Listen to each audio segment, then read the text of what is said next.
En esta oportunidad nos acompaña Alejandro Kuch Schwarzenberger. ¿Está bien? Casi. Alejandro, buenas tardes o buenos días. Muchas gracias por la invitación, aceptar nuestra invitación. No, gracias a ti por la invitación. Un gusto estar acá. Gracias. Alejandro Kuch es licenciado en Ciencias Biológicas, magíster en Ciencias mención Manejo y Conservación de Ecosistemas Subantárticos. ¿Está bien? Sí, de acá algo más. Tiene su línea de investigación, o sea, especializada en agroecosistemas, ornitología y disturbios antrópicos. Sí, principalmente. Ha trabajado en distintas consultorías, investigaciones, es profesional también, o ha sido profesional del Ministerio de Medio Ambiente. Yo alcancé a ver que tiene más de una decena de publicaciones formales y ha trabajado en más de 30 proyectos de monitoreo de aves, diagnósticos, fauna, 20 años de investigación y gestión de vida silvestre en Magallanes. Correcto. Tremendo, te leíste el currículum. Tremendo currículum, muy bien, sí. Bueno, y en esos 20 años, actualmente es profesional del área de vida silvestre y especies de fauna vertebrados en el Grupo de Estudios Ambientales, el GEA-UMAG, y actualmente trabaja en las líneas de base pública, precisamente en la parte de mamíferos terrestres, aves terrestres y aves marinas. Correcto. ¿Me faltó algo? Puedes poner lagartijas también. También lagartijas, perfecto. Entonces, antes de partir con esta línea base, que por supuesto es un tema que nos convoca, tengo que hacer la pregunta, ¿qué significan disturbios antrópicos? O por lo menos en Magallanes, ¿cómo podemos estudiar los disturbios antrópicos? Bueno, los disturbios antrópicos es cualquier alteración que se hace sobre la naturaleza o el medio ambiente que tiene un origen en el ser humano, o sea, antropogénico. Y esos pueden ser muy leves o imperceptibles o llegar a niveles de catástrofe. En Magallanes, fuera del ámbito urbano o periurbano y fuera de las áreas protegidas, tenemos una zona que es un agroecosistema, ¿cierto?, donde hay ganadería y eso produce ciertos disturbios, más o menos visibles, más profundos cuando hay deterioro de la pradera, por ejemplo, y entran más que los zoólogos, entran más los botánicos a trabajar. Pero también hay industria, no olvidemos que está ENAP, Geopark, no sé si todavía tiene, pero hay infraestructura, digamos, industrial que produjo en algún momento algún disturbio, que puede ser, como te digo, muy leve o muy acotado en el tiempo o también de larga data. Y en las áreas protegidas, aunque no siempre se menciona, pero el turismo también produce disturbios de la naturaleza. Claro, acá nosotros tenemos un 53% de lo que es el territorio de Magallanes como área silvestre protegida. Uh-huh. Igual hay una incursión humana, por ejemplo, en el Estrecho Magallanes, claro, que es la única ruta para la navegación. Uh-huh. También me imagino que ahí se producen disturbios antrópicos, claro, en lo que es fauna específicamente. En la fauna marina, lo que es notable ahí, y ahí me salgo un poco de lo que me dedico más, pero son los mamíferos marinos. Pero ahí los colegas ya tienen bien documentado que han habido colisiones de cetáceos, de grandes cetáceos con algunas embarcaciones. Hay un disturbio que es constante, pero además hay estas ocasiones que son muy puntuales, pero que ya son más catastróficas, que se te muere una ballena por una colisión con un buque, por ejemplo. Ahora con el cierre de lo que es el canal de Panamá, me imagino que va a aumentar la cantidad de flujo. O sea, por algún lado van a tener que moverse, y uno es el paso Cabo de Hornos, que es un área protegida ahora, claro, y Estrecho de Magallanes. Y con esto de la potencial desarrollo del hidrógeno verde, que se van a construir más puertos, también va a generar mayor cantidad de flujo y de ruido en el medio ambiente marino y de potenciales disturbios. Sí. Bueno, es un tema que por algo se debe mitigar o por algo se debe... Y se debe estudiar las líneas base. Hacer el estudio de las líneas base, que es lo que nos convoca. Bueno, en ese aspecto, ¿cómo ha sido su experiencia, profesor, en estas líneas bases públicas? Este proyecto es un proyecto grande. Ha sido entretenido de partida. Estar mucho rato, todos los meses del año en terreno, observando y tomando datos de distintos grupos de fauna. Un excelente aprendizaje. Siempre hay que estar donde se aprende, y el equipo del GEA en su conjunto, no solamente lo que tiene que ver con fauna, se comparten hartas experiencias interesantes. Desde el trabajo de campo hasta después la pega de datos y de escribir informes y reuniones y todo ese tipo de cosas. Sí. No, ha sido súper gratificante, de todas maneras. Y quizás este proyecto tiene la complejidad de que es un informe mensual, por 18 meses. Sí. Que no deja de tener un trabajo de gabinete mucho más fuerte que lo que significa ir a terreno, recopilar la información y después informarla. Claro, cuando estás obligado a reportar mensualmente, aunque sean avances, no se generan grandes informes, pero sí hay que estar todos los meses reportando lo que hiciste del mes anterior y estás sometido a que después te revisen, te pregunten por alguna duda, lo que sea, se te empieza a juntar información. Eso un poco te puede demorar en algunas acciones porque tienes otras pegas programadas, o sea, tienes trabajos de terreno que hacer, por ejemplo, y también estás con la presión de que tienes que responder algo que pasó el mes pasado. Sí. Pero dentro de todos hay cierta flexibilidad y son llevaderas las cosas. Sí, en ese aspecto como que el Ministerio ha sido bastante condescendiente de que está la complejidad meteorológica, la complejidad del mismo de la conectividad, sí. La cantidad de información que se ha recopilado y datos, que es bastante.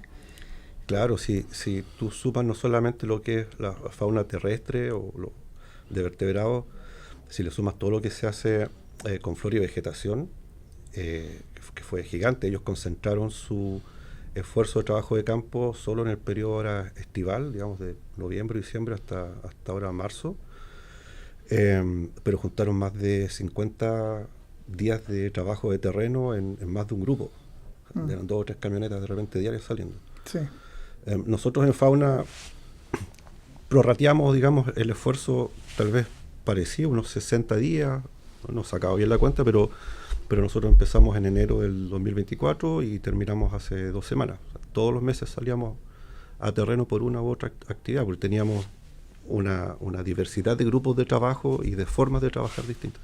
Y son varios proyectos además que son simultáneos, porque la línea base, si bien es quizá el proyecto estrella que hoy día está haciendo la Universidad de Magallanes, en paralelo también hay otros proyectos, otros requerimientos de la misma academia, de empresas, de ENAP, de lo que trabaja el GEA. En mi caso, de repente salen estos requerimientos para ir a revisar un proyecto de gasoducto, por ejemplo, una planchada de ENAP, pero no son muy demandantes de tiempo, en general son súper acotados espacialmente, son un par de hectáreas, ¿no? Ya. Pero pueden ser algunas en Tierra del Fuego, ya eso significa un día de viaje. Sí, claro, de repente pues es engorroso, pero de repente para ir a trabajar media jornada, una jornada, son 3 días, claro. Solamente por el viaje que implica eso. Claro. Bueno, un gaje del oficio, ¿no? Sí, estamos para eso. Sí. Profesor, y bueno, Alejandro, yo te voy a hacer una pregunta con respecto a los mamíferos terrestres.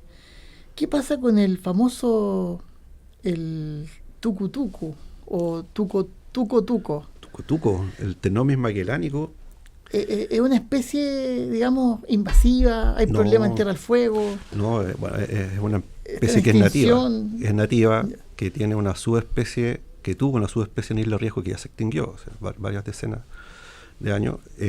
Tiene una subespecie en la provincia, o en continente más bien, pero su distribución en continente está más bien ubicada en Última Esperanza, Torres del Paine, Sierra Baguales, por ahí. Y su mayor población está en la Isla Grande, Tierra del Fuego. ¿Ya? Y dado que había un proceso de extinción de una subespecie y su ámbito de hogar cada vez está siendo más pequeño, tiene una categoría, está categorizada con una amenaza grave, digamos, ¿cierto? Yeah. Como especie. Pero en Tierra del Fuego es más fácil de ubicar.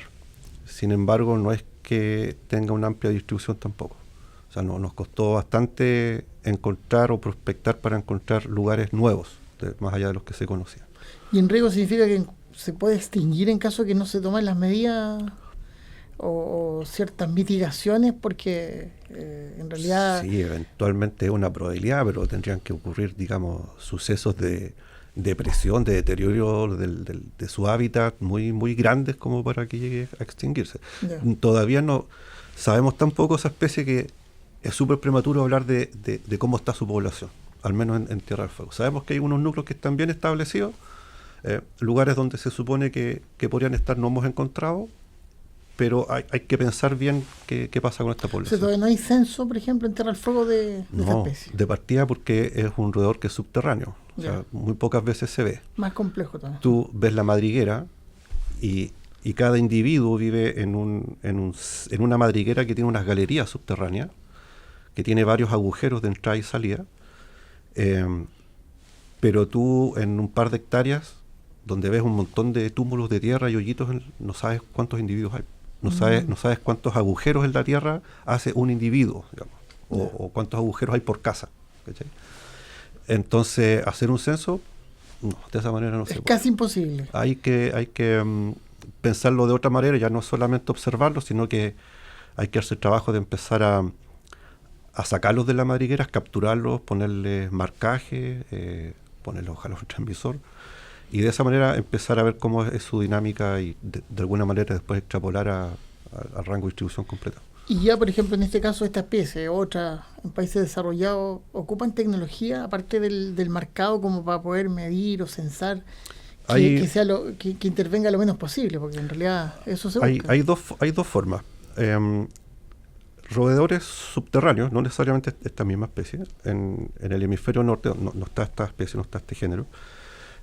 Se utiliza, por ejemplo, drones y radares, sistemas tipo LiDAR, donde te pueden mapear los primeros 30 centímetros hasta 50 centímetros y ver si hay galerías, por ejemplo. Eso para un poco definir cuánto ocupa un individuo o qué extensión, cuántos metros cuadrados tiene su casa, en el fondo.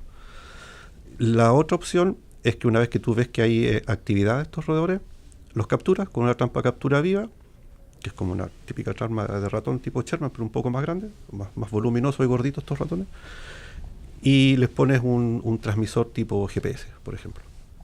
Y de esa forma ves su ámbito de hogar, cómo interactúa con sus vecinos, y eso lo tienes que ir después extrapolando a otras zonas de ocupación, porque su vivienda la pueden desocupar en algún momento del año y ocupar una vecindad muy cercana. Entonces tú cuando vas a terreno ves casas o lugares ocupados y desocupados, pero mezclados, ¿ya? O sea, en 10 hectáreas tú puedes encontrar mucha actividad de estos ratones, pero también mucha inactividad de estos ratones. Yeah. Y esa dinámica de uso, no uso, no se conoce. Entonces, incluso después de eso, evaluar la población es re difícil. Ahora, no sé si, y después hay que ver si es necesario evaluar la población como un censo. ¿Sí? Tal vez no es necesario. Tal vez solamente con el ámbito de ocupación, metros cuadrados utilizados, es suficiente para generar algunos criterios o indicadores que te digan esta especie está en declive, esto no es menos. Y esos indicadores son solamente estimativos, o sea, para simplemente un conocimiento de esa especie. Claro, o sea, como digo, puedes llegar a conocerlo muy en detalle, hasta cómo sociabiliza, ¿Ya? o hasta solamente cuánto ocupa del territorio. Perfecto. Y tal vez solo eso, si necesitas saber cuántos ratones hay, tú puedes decir esta especie está ocupando cada vez menos, año tras año, menos territorio, menos metros cuadrados, y eso ya es un indicador de que hay que poner alarma. Bueno, y dentro de lo que son las especies, me imagino, esa especie es parte de la cadena alimenticia específicamente de aves, ¿o no? Eso es bien interesante, porque efectivamente el búho grande, el tucúquere, en Tierra del Fuego hay algunos lugares que habitan muy cerca donde están estas madrigueras y su dieta casi un 100% el tucutuco, o sea, tucúquere alimentándose de tucutuco. Están familiarizados. Claro. Y lo que detectamos en esta línea base, que fue bien interesante en el sector de San Sebastián con sistema de cámaras trampa, sabíamos que había actividad de tenomi, de tucutucu, era súper evidente las madrigueras, pero pusimos unas cámaras trampa para ver qué era lo que pasaba alrededor. Yeah. En Tierra del Fuego, a ver, al menos en la parte centro-norte donde trabajamos, los carnívoros que hay son introducidos. El zorrochilla fue introducido, está el bisón también, que es introducido, y está el peludo, que es un quirquincho, ¿no? Que también es introducido en Tierra del Fuego. Entonces pusimos cámaras trampa y nos dimos cuenta que precisamente esas tres especies constantemente visitan las madrigueras de Tucutuco. ¿Ya? Y eso, si bien no vimos a ninguno cazando o sacando uno de la madriguera, pero claramente hay una actividad y hay una presión ahí. Y entonces, estas 3 especies introducidas, nosotros, al menos a priori, estamos viendo que son una amenaza para las poblaciones de tenomia en Tierra del Fuego. ¿Ave igual? Las aves que se pueden alimentar de Tucutuco en Tierra del Fuego son nativas. Perfecto. Ahí no hay que meterse, es parte del sistema. Ya. Esa es la trama trófica normal. Lo que están metiendo ruido ahí son no hay disturbio antrópico. No, lo que están metiendo ruido son estos mamíferos introducidos en la isla. Yo tengo que decirlo, porque en realidad aquí el profesor Alejandro Kuch es de las personas que más conocen y ha estudiado aves, tanto marina como, no sé si está bien dicho, terrestre. Sí. Específicamente cóndores. Y resulta que tenemos acá, muy cerca, un dormitorio de cóndores. Sí, dormidero. Dormidero, no sé cómo... dormidero, buitrera, condorera. Sí. Y en ese aspecto, eso en realidad es todavía como algo que se conserva y se mantiene. Se mantiene. Estamos hablando de Río Verde, ¿no es cierto? En la comuna de Río Verde, en una estancia, hay una buitrera, que es un sitio de descanso de cóndores, llegan a pernoctar ahí, que es una de las más grandes que se han encontrado en Magallanes. Se mantiene protegida porque es un recinto privado, digamos, es una estancia, o sea, no puede entrar cualquiera. Y los dueños la cuidan, la protegen, si bien hacen actividades de turismo, pero de manera muy, muy responsable, son muy respetuosos, pues saben el patrimonio que tienen ahí. Y claro, esa condorera puede albergar en días así de máxima ocupación más de 170 cóndores en forma simultánea. Extraordinario, ¿no? Claro, es fantástico. Lugares como ese, como digo, deben ser 3 o 4 en Magallanes. Ahora, usted me contaba una vez que hicieron la medición de un cóndor que fue captado acá en Magallanes y a la semana estaba en Calama, Antofagasta. Parecido. ¿O casi. San Pedro? ¿No? ¿Dónde? No, casi. Hace varios años atrás, un cóndor que fue capturado en Bariloche. En Bariloche, Argentina. Yeah. Le pusieron un transmisor de GPS, los colegas de la Universidad de Comahue, y ese cóndor se acercó a Magallanes, pero se movía principalmente hacia el centro-sur de Chile, yeah, por la cordillera, ambos lados de la cordillera. En algún momento se perdió ese cóndor, dejó de transmitir, y varios años después fue encontrado, no sabría decirte bien la región, pero cerca de Copiapó, hacia el interior, ¿ya? Por un equipo de especialistas de Chile. Estaba intoxicado por plomo, lo recuperaron, lo rehabilitaron, nos conseguimos otro transmisor, ahí nos dimos cuenta que era el que estaba marcado en Argentina porque todavía tenía dosado el equipo, ¿ya? Y eso viene con un ID y con el nombre y toda la cuestión. Todo registrado. Nos comunicamos con ellos nos contaron la historia, le pusimos el transmisor nuevo y ese cóndor, que ahora se llama Santiago, fue liberado en las precordilleras de Santiago, anda dando vueltas entre Santiago y Tarapacá, más o menos. O sea, sus movimientos diarios son de más de 150 kilómetros, por lo menos. O sea, siempre en el eje norte-sur, digamos. Ya. Buscando comida. Ese es sí. su centro de gravedad, su vida es la alimentación. Claro, como no cazan, sino que se alimentan de lo que dejaron otros, los predadores, los cazadores, se tiene que pasar todo el día buscando comida, ¿no? Ya. Y ese transitar de casi 2.000 kilómetros o casi 3.000 kilómetros es parte de la vida de los cóndores, es decir, su movimiento es... Su movimiento diario, como te digo, pueden ser 30 kilómetros, pero pueden ser 150 o 300 diarios. No son de ida y vuelta a un mismo punto. Ya. ¿Ya? O sea, puede que si avanzaron 150 kilómetros se quedaron en otro dormidero. Al otro día van a salir a buscar comida de nuevo y puede que la noche los pille en otro posadero. No necesariamente vuelven para atrás. De noche no vuelan. No vuelan. Entonces van avanzando. Pueden ir avanzando y por eso uno dice se pueden mover 2.000 kilómetros. Sí, un animal se puede mover 2.000 kilómetros. Claro. Pero en el lapso tal vez de varias semanas, un par de meses. Pero igual ese sentido de orientación es extraordinario. O sea, mira, yo solo una vez, y no le presté mucha atención en ese momento, pero tú fuiste piloto, tú desde el aire... Sí, algo me acuerdo. Desde el aire volando a 1.000 metros de altura, tienes una panorámica, sí, y tienes una especie como de mapa visual de lo que ves hacia el horizonte. Sí. ¿Cachai? Es distinto a nosotros como lo vemos en tierra. Entonces para ellos debe ser mucho más fácil ubicarse. De todas maneras. Claro. De todas maneras. Aparte que la fauna, los animales tienen memoria, o sea, sabe dónde están los centros de alimentación y cuándo están disponibles, porque hay una frecuencia en ese tipo de cosas. Hay un patrón de alimentos que está disponible y ellos saben cuándo eso ocurre y se van a pilotear y a sobrevolar esa zona. Fascinante el mundo de las aves y en general de los animales. Y bueno, antes, para cerrar el tema de las cámaras trampa. Ustedes, para Línea Base, parte del proyecto de lo que era, en el fondo, la obtención de información a través de cámaras trampa. Y esas se han ido instalando, porque las líneas base son en la provincia de Magallanes y Tierra del Fuego. ¿En ambas provincias tienen cámaras? En simultáneo.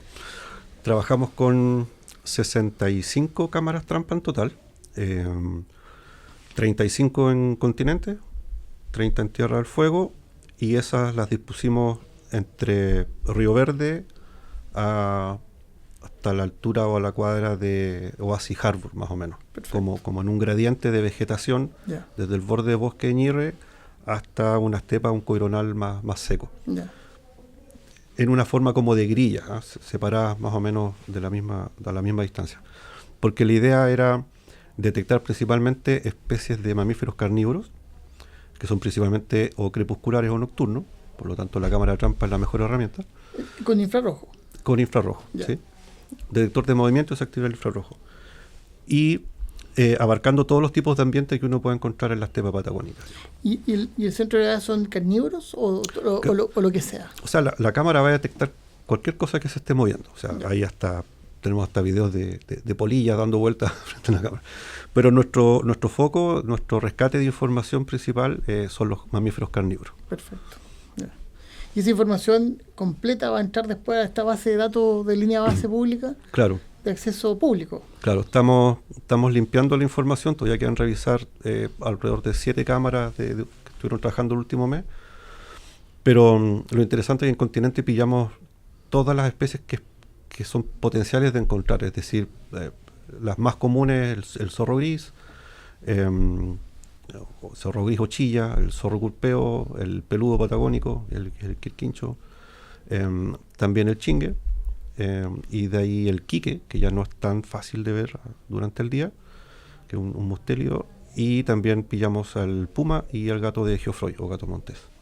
O sea, están en continente, en ese sistema las pillamos todas. ¿Y alguna especie rara nueva?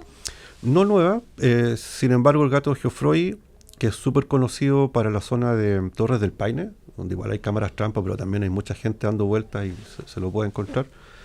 En esta parte de la región yo diría que hace unos 30 años que no se sabía del último registro publicado en la literatura más formal. Perfecto. Si bien uno va a trabajar a ciertos lugares y conversa con la gente de campo, y es probable que te diga, sí, vi, es raro, pero se ve. Pero los detectamos, digamos, hay evidencia ya con las cámaras que está ahí en los bosques de Ñirre. Bueno, no puedo obviar esta pregunta, pero en esas cámaras, antes de cerrar este episodio, ¿han encontrado alguna cosa rara? ¿Alguna cosa rara? ¿Han pillado alguna cosa extraña que no sea fauna, ni flora, ni aves?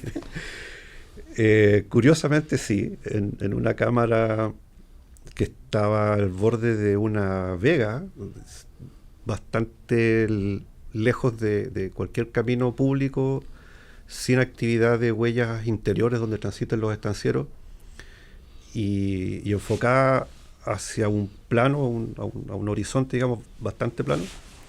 En enero, si no me equivoco, aparecieron unas luces que no podemos explicar qué son, porque la cámara está seteada para que tome 3 fotos. Cuando se activa el sensor, toma 3 fotos en simultáneo, y esas 3 fotos las toma en un segundo. Y en un segundo, estas luces que aparentemente se ven que están lejos, a menos que sean luces muy chicas, se acercan y quedan al frente de la cámara, casi encandilando la cámara, digamos, en un movimiento que parece que fuera como descendente. Bueno, eso se supone que va a ser público. ¿Tendrán la oportunidad de que alguien lo pueda estudiar? No lo vamos a subir a la base de datos del ministerio porque no aplica fauna, pero sí, la vamos a entregar a los especialistas para que analicen la fotografía, el timing y todo eso. Sí, la vamos a entregar. Eso es una muy buena noticia para un los tema, ufólogos. para un tema que es candente, sobre todo en esta región. Sí. Alejandro, muchas gracias por acompañarnos y por aceptar la invitación a este programa. Bueno, gracias a ustedes por la invitación. Esperamos tenerlo de vuelta.